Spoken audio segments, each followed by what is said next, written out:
बिस्मिल्लाह वस्सलातु वस्सलामु अला रसूलिल्लाह। सवाल हमारे पास आया कि क्या ये हदीस मौजूद है, नबी करीम अलैहिस्सलातु वस्सलाम ने फरमाया कि मेरे दो ज़मीन पर वज़ीर हैं, हज़रत अबू बकर सिद्दीक़ रज़ी अल्लाह ताला अन्हु, हज़रत उमर रज़ी अल्लाह ताला अन्हु। क्या इस तरह की कोई हदीस है? यानी बिल्कुल ये हदीस मौजूद है, तिरमिज़ी शरीफ में हदीस मौजूद है।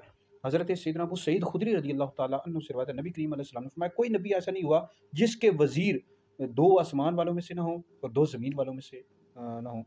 और मेरे जो दो आसमान वालों में वज़ीर हैं वो हज़रत सैयदना जिब्रील अलैहिस्सलाम है, हज़रत सैयदना मीकाईल अलैहिस्सलाम है। और ज़मीन वालों में मेरे जो दो वज़ीर हैं हज़रत सैयदना अबू बकर सिद्दीक़ रज़ी अल्लाह ताला अन्हु, हज़रत सैयदना उमर बिन ख़त्ताब रज़ी अल्लाह ताला अन्हु। तिरमिज़ी में हदीस मौजूद है और इमाम तिरमिज़ी रहमतुल्लाह अलैह फरमाते हैं हाज़ा हदीसुन हसनुन गरीब।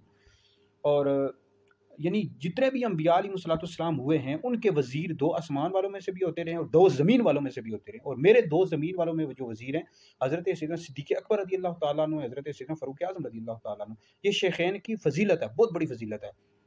और इस हदीस के रावियों में एक जो रावी हुआ है तलीद बिन सुलेमान, और ये शिया था, आले तशय्यो में से है।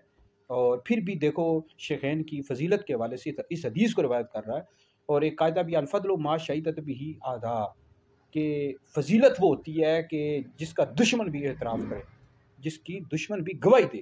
तो शेखैन की कितनी बड़ी फ़ज़ीलत है कि इसको आले तशय्यो जो शिये हैं ये भी शिया ये भी रवायत कर रहा है। तो अहले सुन्नत का ये अकीदा है कि अम्बिया अलैहिस्सलाम के बाद सबसे अफ़ज़ल अबू बकर हैं, फिर उमर हैं, फिर उस्मान हैं, फिर अली हैं। जो शख्स मौला अली को अबू बकर उमर से अफ़ज़ल बताए ऐसा शख्स गुमराह बद्दीन और अहले सुन्नत से खारिज है। और वज़ीर का मतलब ये होता है बोझ उठाने वाला। नबी करीम अलैहिस्सलाम ने अबू बकर उमर की ये फ़ज़ीलत को बयान किया है।